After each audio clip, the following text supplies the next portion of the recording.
warahmatullahi wabarakatuh.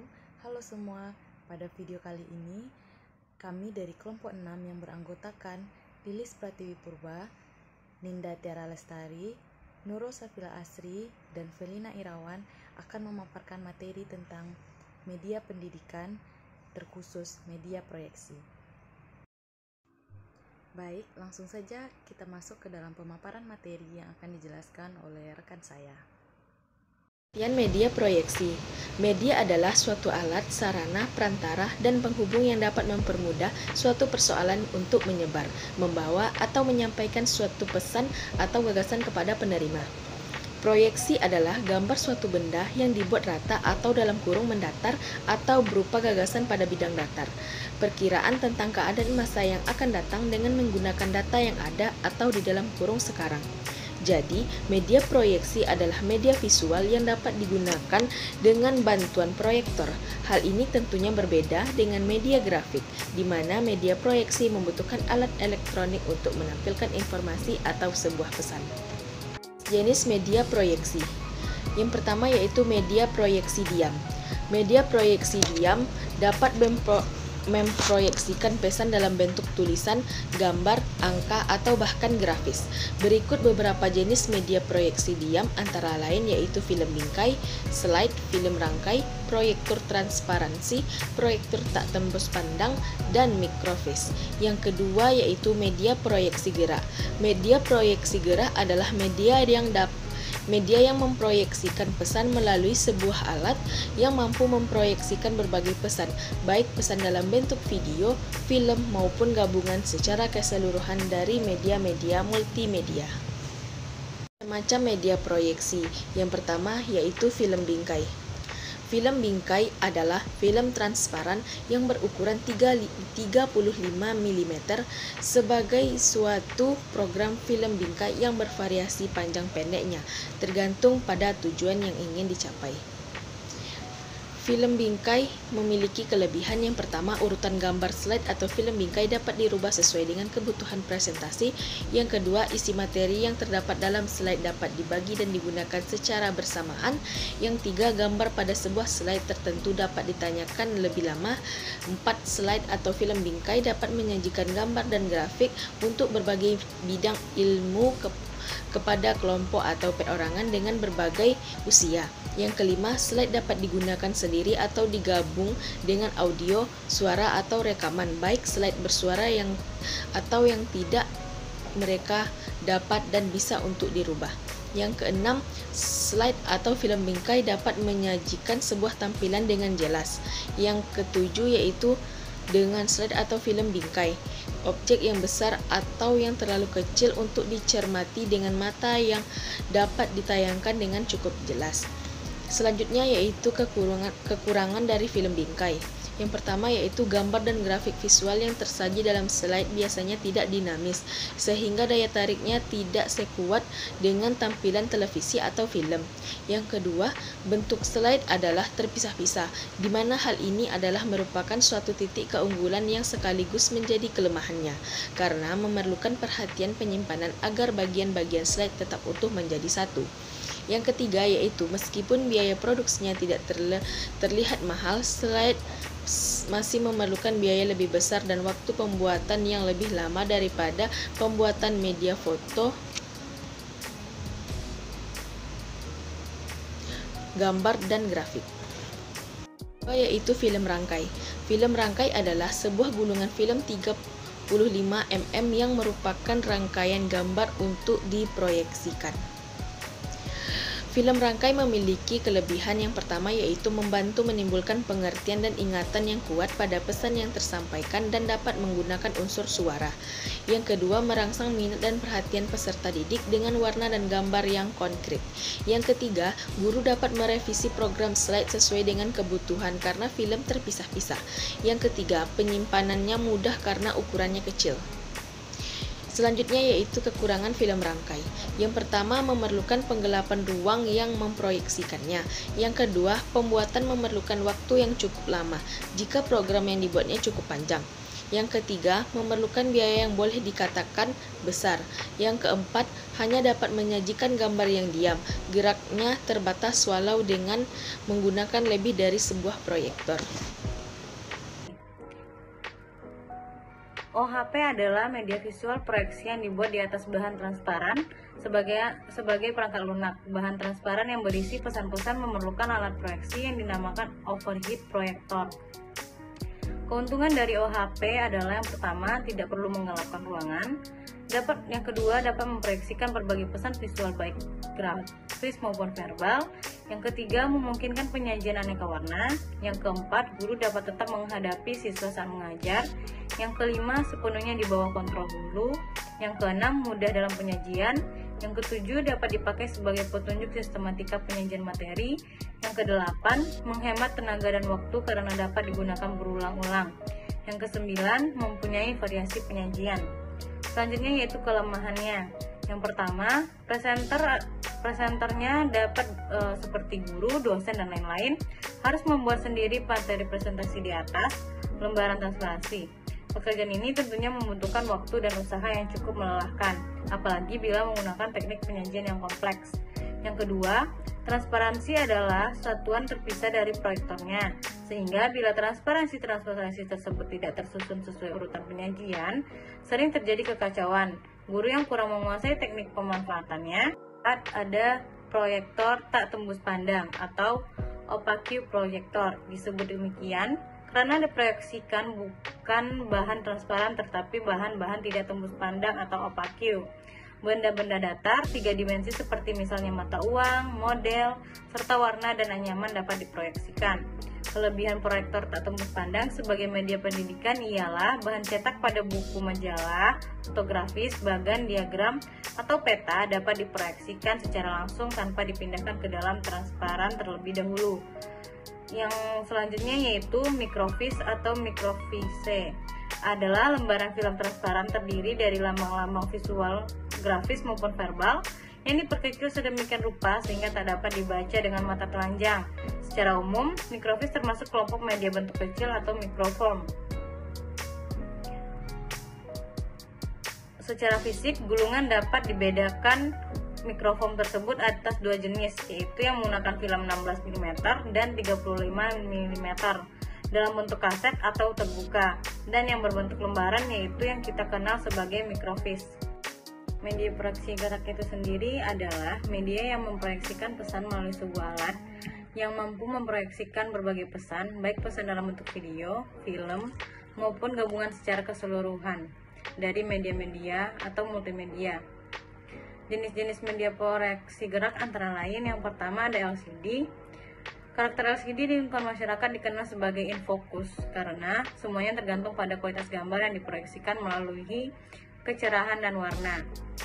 Ada pula kelebihan dari LCD. Yang pertama yaitu memberikan tayangan gambar sekaligus suara, lebih menarik perhatian peserta didik, dapat menghadirkan contoh dengan nyata. Yang keempat, memberikan kemudahan dalam menyajikan materi dengan media yang sulit. Selanjutnya yaitu kekurangan dari LCD. Yang pertama, memakan waktu yang lama karena asyik atau karena belum mengetahui aturan pelaksanaan. Yang kedua, di dalam mensimulasikan situasi sosial permainan, cenderung terlalu menyederhanakan konteks sosialnya, sehingga tidak mustahil peserta didik justru memperoleh kesan yang salah.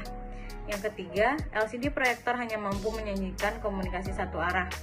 Yang keempat, LCD proyektor pada saat disiarkan akan berjalan terus dan tidak ada kesempatan untuk memahami pesan-pesannya, sesuai dengan kemampuan individu peserta didik. Yang kelima, guru tidak memiliki kesempatan untuk merevisi film sebelum disampaikan. Yang kedua yaitu ada film gelang. Film gelang adalah jenis media yang terdiri dari film-film berukuran 8 mm yang ujungnya saling bersambungan, sehingga terus mengulang jika tidak dihentikan. Selanjutnya yaitu kelebihan dari film gelang. Yang pertama, memberikan pesan yang dapat diterima secara lebih merata oleh peserta didik. Yang kedua, sangat bagus untuk menerangkan suatu proses. Yang ketiga, mengatasi keterbatasan ruang dan waktu. Yang keempat, lebih realistis, dapat mengulang dan menghentikan film sesuai dengan kebutuhan peserta didik. Yang kelima, memberikan kesan yang mendalam yang dapat mempengaruhi sikap peserta didik. Selanjutnya yaitu kekurangan dari film gelang. Yang pertama, harga produksinya cukup mahal. Yang kedua, pembuatannya memerlukan banyak waktu dan tenaga. Yang ketiga, memerlukan operator khusus untuk mengoperasikannya. Yang keempat, memerlukan penggelapan ruangan. Sekian yang dapat saya sampaikan. Kelebihan atau kurang, saya kembalikan kepada moderator. Selanjutnya ada televisi. Televisi adalah alat elektronik yang berisikan gambar serta suara. Di sini kelebihan televisi dapat memancarkan berbagai jenis bahan audiovisual termasuk gambar diam, film, objek, spesimen, dan drama. Selanjutnya, televisi juga bisa menyajikan model dan contoh-contoh yang baik bagi siswa.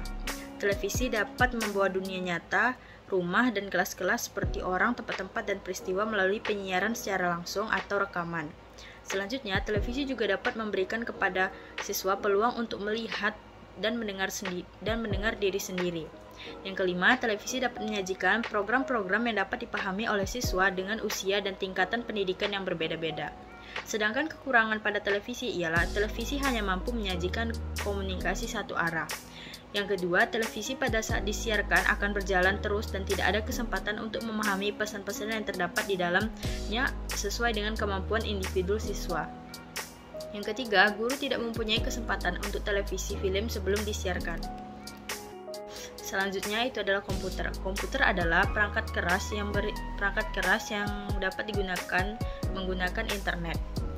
Kelebihan dari komputer itu dapat mengakomodasikan siswa yang lamban menerima pelajaran karena dia dapat memberikan iklim yang lebih bersifat objektif dengan cara yang lebih individual, tidak pernah lupa, tidak pernah bosan, sangat sabar dalam menjalankan instruksi, serta yang diinginkan program yang digunakan. Selanjutnya, komputer juga dapat merangsang siswa untuk mengerjakan latihan, melakukan kegiatan laboratorium atau simulasi. Yang ketiga, kendali berada di tangan siswa sehingga tingkat kecepatan belajar siswa dapat disesuaikan dengan tingkat penguasaannya. Sedangkan kekurangan yang terdapat pada komputer ialah meskipun harga perangkat keras komputer cenderung semakin menurun atau murah, pengembangan perangkat lunaknya masih relatif mahal. Yang kedua, untuk menggunakan komputer diperlukan pengetahuan dan keterampilan khusus tentang komputer. Yang terakhir, keragaman model komputer sering menyebabkan program software yang tersedia untuk satu model tidak cocok dengan model lainnya. Selanjutnya, ada cara mendesain media proyeksi. Yang pertama, kita harus memilih media proyeksi yang digunakan. Yang kedua, menggunakan beragam warna yang bersesuaian menarik. Yang ketiga, mempersiapkan sematang-matangnya agar tidak terjadi kesalahan. Yang terakhir, selanjutnya itu ada langkah-langkah pengembangan media proyeksi. Yang pertama, kita harus menganalisis karakter siswa terlebih dahulu. Yang kedua, menetapkan tujuan pembelajaran melalui sikap yang akan ditanam melalui memperoleh keterampilan yang ingin dikembangkan. Yang ketiga, kita harus memiliki penyajian materi kepada siswa secara keseluruhan. Yang keempat, kita dapat menggunakan kartu indeks dengan ukuran 8x14 untuk membuat sketsa gambar, diagram, grafik, dan lain-lain. Yang kelima, ada pernyataan singkat yang dapat melalui gagasan materi yang dikandung oleh media visual. Yang keenam, kita harus menggunakan catatan naskah audio untuk siswa dapat dimengerti dan dapat diulang kembali bagian video yang telah ditampilkan. Yang ketujuh, penyajian media berupa slide yang dapat ditayangkan. Sekian dari saya lanjutkan kepada moderator. Baiklah, selanjutnya yaitu keunggulan dari media proyeksi. Yang pertama, dapat digunakan untuk menyajikan pesan di semua ukuran ruangan kelas. Yang kedua, menarik karena memungkinkan penyajian yang variatif dan disertai dengan warna-warna yang menarik. Yang ketiga, tatap muka dengan siswa selalu terjaga dan memungkinkan siswa untuk mencatat hal-hal yang penting. Yang keempat, dapat digunakan berulang-ulang. Yang kelima, membantu menimbulkan pengertian dan ingatan yang kuat pada pesan yang disampaikan dan dapat dipadukan dengan unsur suara. Yang keenam, merangsang minat dan perhatian siswa dengan warna dan gambar yang konkret. Yang ketujuh, program slide mudah direvisi sesuai dengan kebutuhan. Yang kedelapan, memiliki variasi program yang cukup banyak. Yang kesembilan, sifatnya mobile karena mudah dipindah-pindah tempatkan dan gelombangnya. Yang ke-10, baik untuk mengembangkan imajinasi siswa. Yang ke-11, dapat lebih memusatkan perhatian siswa terhadap kata, kalimat, atau musik sehingga sangat cocok digunakan untuk pengajaran bahasa. Dan yang terakhir, jangkauannya sangat luas sehingga dapat didengar oleh massa yang banyak.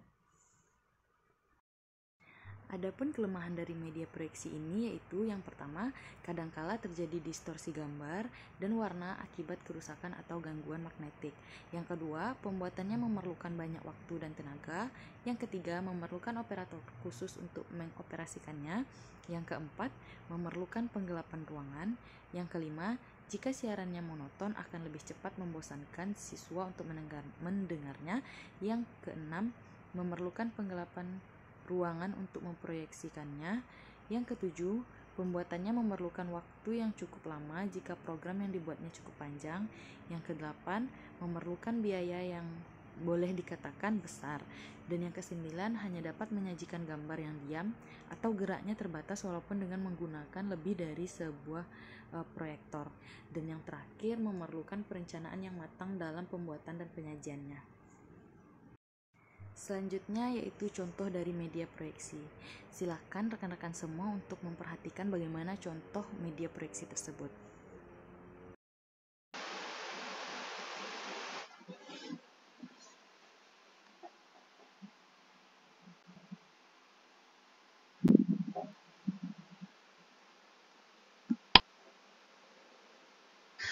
Kompetensi inti di dalam kurung KI. KI 3. Memahami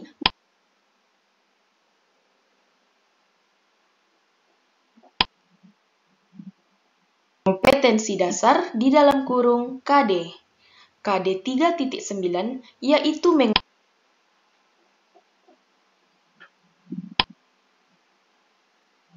tujuan pembelajaran.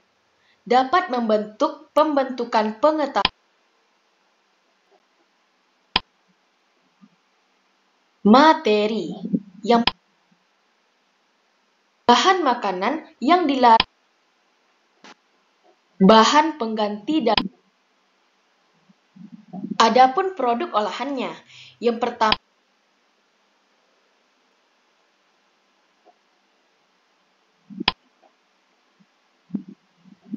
evaluasi. Dapat disimpulkan bahwa